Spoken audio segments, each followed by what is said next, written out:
Good evening, students. Again, welcome on YouTube channel of Global Solutions. Here I am Karan Rawat. बेटा previous video में हमने discuss किया था electric field intensity से related numericals और charge distribution. इस video में कुछ नए टॉपिक्स के साथ हैं। फर्स्ट टॉपिक है इलेक्ट्रिक फील्ड इंटेंसिटी। आपको क्या फाइंड करना है? इलेक्ट्रिक फील्ड इंटेंसिटी फाइंड करना है। कब फाइंड करना है? चार्जड रिंग की वजह से। और कहां निकालना है? एक्सिस पे निकालना है। कहां निकालना है? एक्सिस पे। तो बेटा सबसे पहले हम एक चार्जड रिंग लेते हैं। मैंने यहां पे रिंग लिया हुआ है।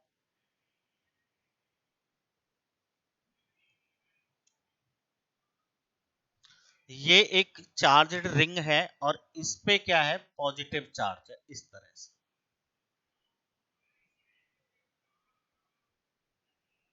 और मैं चार्ज मान लेता हूं कि कितना चार्ज है? Q charge. इस पे टोटल क्यू चार्ज डिस्ट्रीब्यूटेड है। अब बात आती है कि इसका एक्सिस। एक्सिस बेटा इस तरह से होगा जैसे मैंने इसको पकड़ा हुआ है, लेकिन बोर्ड पे मैं इस तरह से इसको बनाऊंगा। ये हो गया एक्सिस। ये इसका सेंटर था ओ। अब एक्सिस पे कोई पॉइंट कंसीडर कर लीजिए, जैसे कि आपने यहां पर ये पी पॉइंट कंसीडर कर लिया। इस पी पॉइंट पे आपको इलेक्ट्रिक फील्ड इंटेंसिटी कैलकुलेट करनी है। किसकी वजह से? यूनिफॉर्मली सर्कुलर चार्जड रिंग की वजह से। मतलब इसकी वजह से आपको कैलकुलेट करनी है। बेटा जो ये रिंग है इसका रेडियस मान लेते हैं ए। ये भी ए होगा, ये भी ए। और आप स्मॉल एलिमेंट मान लेते हैं। स्मॉल एलिमेंट, एक एलिमेंट यहां पे मान लेते हैं ये एलिमेंट मान लेते हैं डीएल। और एक एलिमेंट यहां पे आप ये कंसीडर करते हो, ये भी कितना है? डीएल। इसको नेम देते हो आप ए बी और इसको नेम देते हो आप सी डी। पहले आप इस पॉइंट पी पर जो इलेक्ट्रिक फील्ड कैलकुलेट करोगे वो इन दो एलिमेंट्स की वजह से करोगे, ए बी और सी डी की वजह से। तो ए बी की वजह से हमने ये इलेक्ट्रिक फील्ड मान लिया कि डीई होगा। और सीडी की वजह से जो पी पॉइंट पे इलेक्ट्रिक फील्ड होगा वो आप कैलकुलेट कंसीडर कर लेते हो डीई डैश। ये आपने कंसीडर कर लिया डीई डैश। यहां पर ये एंगल थीटा और ये एंगल भी थीटा। बेटा जी ये डिस्टेंस ना आप आर मानते हो, ये भी आर और ये भी आर। इट मींस यहां से लेके यहां तक ये भी आर है और यहां से लेके यहां तक ये भी आर है। ओ से पी आप डिस्टेंस कंसीडर करते हो एक्स। ये आपका कितना है? एक्स। इट मींस आर जो है वो इक्वल होगा under root A square plus x. ऐसे यहां पर आर इज इक्वल टू होगा under root A square plus x. ठीक है जी, क्योंकि नीचे भी एक ट्राइंगल बन गया, राइट एंगल ट्राइंगल। ऊपर भी एक राइट एंगल ट्राइंगल है और अब हाइपोटेनियस कैलकुलेट कर सकते हैं according to PGT, Pythagoras theorem. R is equal to under root A square plus X square. सबसे पहले हम कैलकुलेट करते हैं डीई। डीई होगा electric field at point P due to small element A B. Due to small element A B. Formula होता है बेटा Q. अब देखो इस जब स्मॉल एलिमेंट है तो इस पे चार्ज भी कैसा होगा? स्मॉल होगा। और वो चार्ज हम कंसीडर कर लेते हैं कितना? D Q. ऐसे इस पे भी कितना चार्ज कंसीडर करते हैं? D Q. तो D Q upon 4 pi epsilon naught are square. मतलब यहां से यहां तक का डिस्टेंस क्या है? R square. ऐसे ही आप डीई डैश कैलकुलेट करते हो तो वो होगा, वो भी चार्ज कितना है? डी क्यू कंसीडर किया हुआ है आपने, D Q upon 4 pi epsilon not. यहां से यहां तक का डिस्टेंस क्या? आर है, आर। आप यहां पे देखोगे कि डीई जो है वो डीई डैश के इक्वल आया है, जिसकी वैल्यू हो जाएगी 1 upon 4 pi epsilon not D Q upon में वट आर। आर का वैल्यू ये है, स्क्वायर करेंगे तो रूट कैंसिल हो जाएगा, ए स्क्वायर प्लस एक्स स्क्वायर। तो ये आपका जो डीई और डीई डैश जो एलिमेंट ए बी और सी डी थे उनकी वजह से जो इलेक्ट्रिक फील्ड निकाला था वो ये है। अब हम क्या करते हैं बेटा जी, यहाँ पे ना कंपोनेंट बनाते हैं। क्या करते हैं, यहाँ पे कंपोनेंट बनाते हैं। डीई का एक कंपोनेंट बनेगा इस तरह से बेटा, ये होगा आपका डीई साइन थीटा। इसकी वजह से यहाँ पे आ जाएगा DE cos theta. DE dash के बनाते हैं बेटा, डीई डैश साइन थीटा, और इधर आ जाएगा डीई डैश कॉस थीटा। एक चीज का ध्यान रखना बेटा, जिधर साइड एंगल होता है उधर कॉस आता है, जिधर एंगल नहीं होता उधर क्या लेते हैं, हम साइन लेते हैं। इट मींस अब तक हमारे पास थे केवल दो, डीई और डीई डैश, लेकिन अब हमारे पास कितने इलेक्ट्रिक फील्ड है, चार। कौन कौन से, DE sine theta, DE cos theta, DE dash sine theta और डीई डैश कॉस थीटा। अब क्या करेंगे, यहां पर डीई साइन थीटा और डीई डैश साइन थीटा ये कैसे हो गए, इक्वल है।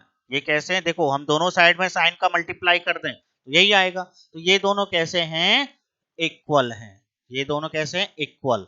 बट डायग्राम से ये कैसे हैं, अपोजिट। ये इक्वल भी हैं और अपोजिट भी हैं। तो ये एक दूसरे को क्या कर देंगे, कैंसिल कर देंगे। ये एक दूसरे को क्या कर देंगे, कैंसिल। इट मींस जो हमारे पास चार इलेक्ट्रिक फील्ड थे उनमें से दो ने एक दूसरे को क्या कर दिया, कैंसिल। अब हमारे पास क्या बचे, केवल ये दोनों बचे। Now resultant electric field intensity at P due to whole charged ring, पूरी रिंग की वजह से, वो बेटा ई मान लेते। वो क्या होगा, इंटीग्रेशन या फिर समेशन होगा किसका, डीई कॉस थीटा। आप डीई कॉस थीटा भी राइट कर सकते हैं और आप डीई डैश कॉस थीटा भी राइट कर सकते हैं, क्योंकि दोनों का वैल्यू क्या है, इक्वल है। आप वैल्यू पुट करते हैं, समेशन डीई का वैल्यू क्या था, D Q upon 4 pi epsilon not a square plus X square, और ऊपर क्या है, कॉस थीटा। यहां पर डी क्यू का वैल्यू निकालते हैं बेटा। डी क्यू का जो वैल्यू है, क्यू चार्ज जो है वो किस पर है, 2 पाई ए पर। ऐसे राइट कर सकते हैं, 2 पाई ए पे कितना चार्ज है, क्यू। 1 पे कितना होगा, क्यू अपॉन 2 पाई ए। और डीएल पे क्या होगा, क्योंकि डीएल आपने एलिमेंट माना, तो क्यू अपॉन 2 पाई ए इंटू डीएल। और ये जो हमने इस पे जो चार्ज कंसीडर किया था वो कितना किया था, डी क्यू। तो डी क्यू का वैल्यू होगा क्यू अपॉन 2 पाई ए इंटू डी एल। बेटा यहां पर ये चार्ज हमने माने थे ना डी क्यू, ये डी क्यू किस पे था, डीएल पे था ना, यहां से यहां तक। तो अब हमने जो ये चार्ज था उसका वैल्यू निकाल लिया, क्यू अपॉन 2 पाई ए इंटू डीएल। तो E इज इक्वल टू हो जाएगा समेशन क्यू अपॉन, पहले तो 1/4 पाई डी क्यू की वैल्यू पुट कर रहे हैं, क्यू अपॉन 2 पाई ए इंटू डी एल, और अपॉन में क्या है, ए स्क्वायर प्लस एक्स स्क्वायर, क्या है, कॉस थीटा। बेटा कॉस थीटा का वैल्यू भी आप क्या कर लेते हो, बेस ओवर हाइपोटेनियस से कैलकुलेट कर लेते हो। बेस, बेस क्या है यहाँ पर, बेस रहेगा जी ये, हाइपोटेनियस क्या है ये, यानी x अपॉन आर। और r का वैल्यू क्या है, r का value under root A square plus X square, A square plus X square. और ये वैल्यू हम कहां पे पुट करने वाले, यहां पर।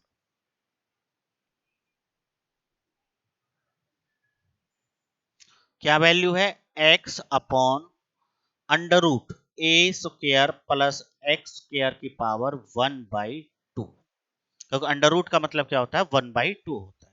अब हम क्या करेंगे, कांस्टेंट टर्म्स को हम बाहर निकालेंगे। तो क्या होगा, देखो q बाहर जाएगा, x बाहर जाएगा।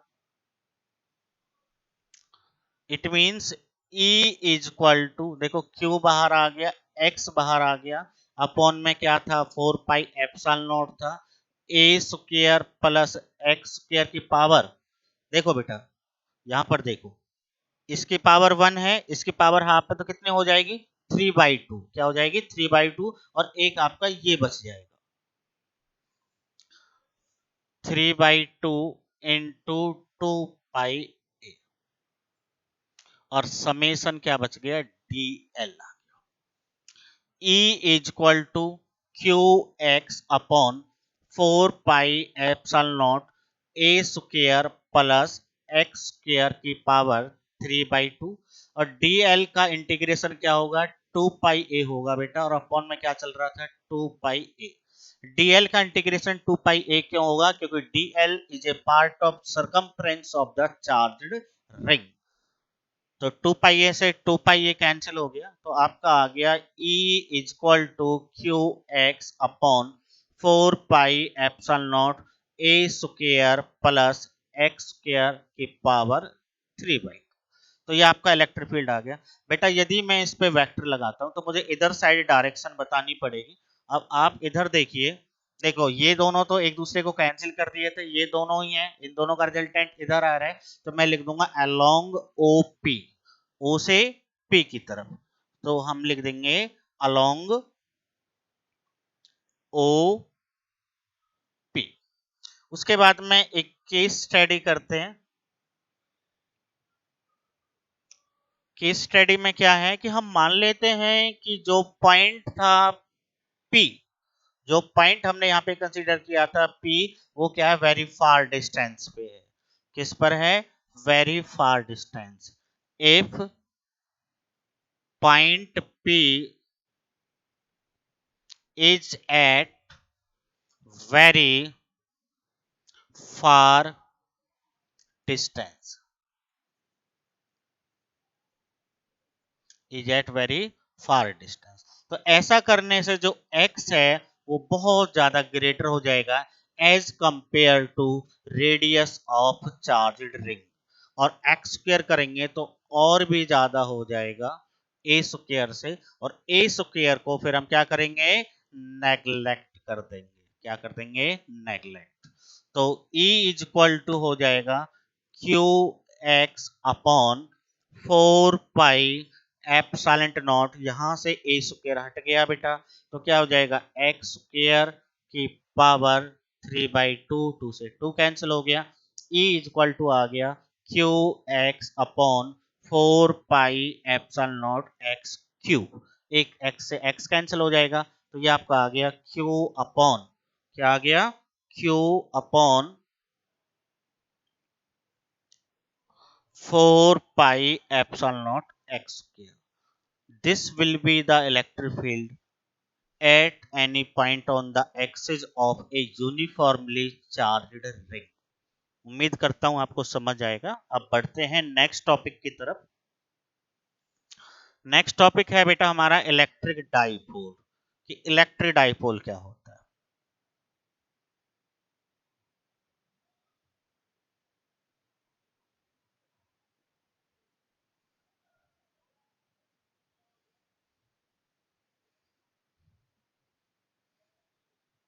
Electric dipole, a pair of equal and opposite charges separated by a small distance is called an electric dipole। बेटा जी हम एक पेयर बनाते हैं, जैसे ये पेयर बना दिया, इधर हमने माइनस क्यू चार्ज, उतना ही लेकिन अपोजिट पॉजिटिव चार्ज को हमने सेपरेट कर दिया एक स्मॉल डिस्टेंस से, जिसको हम 2a लेके चलते हैं, तो ये अब आपका जो बन के आ गया, यही क्या होता है इलेक्ट्रिक डाइपोल होता है। क्या होता है इलेक्ट्रिक डाइपोल। देखो मैंने लिखवाया था ए पेयर, हो गया ना पेयर, इक्वल दोनों क्यू क्यू हैं, अपोजिट एक माइनस एक प्लस है, चार्जेज हैं सेपरेट कर दिया एक स्मॉल डिस्टेंस से, डिस्टेंस क्या है 2a है, तो वही क्या कहलाता है हमारा इलेक्ट्रिक डाइपोल कहलाता है, वही क्या कहलाता है इलेक्ट्रिक डाइपोल। उसके बाद में आता है इलेक्ट्रिक डाइपोल मूवमेंट। बेटा मूवमेंट वर्ड का मतलब होता है स्ट्रेंथ, क्या होता है स्ट्रेंथ। इट मींस ये हमें इलेक्ट्रिक डाइपोल की स्ट्रेंथ देता है। इलेक्ट्रिक डाइपोल मोमेंट हमें इलेक्ट्रिक डाइपोल की क्या देता है? स्ट्रेंथ देता है। क्या देता है? स्ट्रेंथ।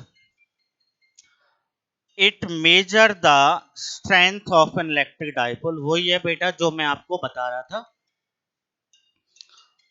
वही है strength of an electric dipole. Its magnitude, सबसे पहले तो इलेक्ट्रिक डाइपोल मोमेंट को बेटा P से राइट करते हैं। इसका जो मैग्नीट्यूड होता है वो प्रोडक्ट होता है आइदर चार्ज, कोई सा भी चार्ज ले लो क्योंकि दोनों का मैग्नीट्यूड सेम है, और सेपरेटेड डिस्टेंस 2a। क्या है? 2a। It means it is the product of either charge and the distance which separate them, जो उनको क्या करती है? अलग करती है।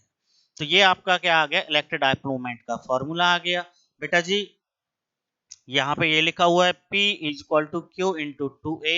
ये आपका क्या है? Electric dipole moment. Electric dipole moment क्या होता है? Which gives us the strength of an electric dipole. Get it? उसके बाद में इसका मैग्नीट्यूड निकालना है, कैसे निकालेंगे? It is the product of either charge and the distance which separate them. बेटा जी ये एक वेक्टर क्वांटिटी होती है। कैसे क्वांटिटी होती है? वेक्टर क्वांटिटी होती है, इसलिए मैंने P के ऊपर क्या लगाया था? वेक्टर लगाया था। इसकी जो डायरेक्शन होती है वो हमेशा नेगेटिव टू पॉजिटिव चार्ज होती है। जैसे कि मैं मान लूं कि ये माइनस का 5 माइक्रोकूलम है, ये प्लस का 5 माइक्रोकूलम है। यहाँ ए पॉइंट कंसीडर करते हैं, यहाँ पे बी। तो आपसे पूछा जाता है कि इसकी डायरेक्शन क्या होगी, तो आप कहोगे इसकी डायरेक्शन होगी ए टू बी, क्योंकि नेगेटिव से पॉजिटिव वही हुआ उसका मतलब। बेटा इसका ऐसा यूनिट क्या होता है? कूलम मीटर होता है। Q into 2a। चार्ज का क्या होता है? कूलम। डिस्टेंस का क्या होता है? मीटर। बेटा कुछ एग्जांपल्स हैं इसके, H2O, HCl, C2H5OA, OH, ये सब क्या हैं? इलेक्ट्रिक डाइपोल के एग्जांपल हैं, क्योंकि ये इनके जो सेंटर्स होते हैं वो एक दूसरे को कोइंसाइड नहीं करते, वो इनको चार्जेस को कोइंसाइड नहीं करते एग्जैक्टली उनके सेंटर। जैसे कि हमने लिया HCl, हाइड्रोजन पॉजिटिव होता है, Cl नेगेटिव होता है, तो आपको पता चल गया ना, इक्वल है, अपोजिट है, पॉजिटिव नेगेटिव, लेकिन उनके जो सेंटर होते हैं एक दूसरे को कोइंसाइड भी नहीं करते, उनके बीच में कुछ गैप होता है, इसलिए वो क्या हो जाता है? एक इलेक्ट्रिक डाइपोल बन जाता है। बेटा आइडियल डाइपोल और पॉइंट डाइपोल क्या होता है? बेटा एक ऐसा डाइपोल जिसका साइज तो बहुत कम हो, साइज वेरी वेरी स्मॉल हो, और चार्ज का वैल्यू कैसा हो? लार्ज हो। हम उस डाइपोल को क्या कहेंगे? उस डाइपोल को एक आइडियल डाइपोल कहेंगे। A dipole of negligibly small size, मतलब जिसका साइज कैसा हो? बहुत कम हो, लेकिन चार्ज का वैल्यू कैसा हो? लार्ज हो, इनफाइनाइट तक हो, उसको हम क्या कहते हैं? आइडियल डाइपोल और पॉइंट डाइपोल कहते हैं। बेटा जी डाइपोल फील्ड, फील्ड तो आप समझते हो ना, स्पेस। क्या है? स्पेस। अब किसके चारों तरफ का स्पेस? डाइपोल के चारों तरफ का स्पेस, जिसमें हम डाइपोल के इफेक्ट को एक्सपीरियंस कर सकें, जिसमें हम इलेक्ट्रिक डाइपोल के इफेक्ट को एक्सपीरियंस कर सकें, वही क्या होता है? डाइपोल फील्ड होता है। The electric field produced by N electric dipole is called dipole field. वही बताया था ना कि इलेक्ट्रिक डाइपोल के चारों तरफ का वह स्पेस जिसमें हम इलेक्ट्रिक फील्ड को क्या कर सकें? एक्सपीरियंस कर सकें, वो हमारा क्या हो जाता है? डाइपोल फील्ड होता है। यदि डाइपोल फील्ड आपको डिटरमाइन करना है तो उसके लिए आपके पास दो तरीके हैं। एक तो formula for the field of point charge, ये आपको बता चुके हैं हम, E is equal to Q upon में 4 pi epsilon naught are square. इससे भी आप क्या है? निकाल सकते हो, क्या? डाइपोल फील्ड निकाल सकते हो। दूसरा प्रिंसिपल ऑफ सुपरपोजिशन, इन दोनों मेथड से हम कैलकुलेट कर सकते हैं, डिटरमाइन कर सकते हैं कि व्हाट, क्या? Dipole field. डाइपोल फील्ड हम क्या कर सकते हैं? डिटरमाइन कर सकते हैं। उम्मीद करता हूं आपको समझ आ रहा होगा, और आज की इस वीडियो में हम इतना ही रखेंगे। कोई प्रॉब्लम आए तो वही पहले वाला कि आप कमेंट बॉक्स में मैसेज छोड़ देना, हम उसको रीड कर लेंगे और फिर उसको नेक्स्ट वीडियो में डिस्कस कर लेंगे। Thank you.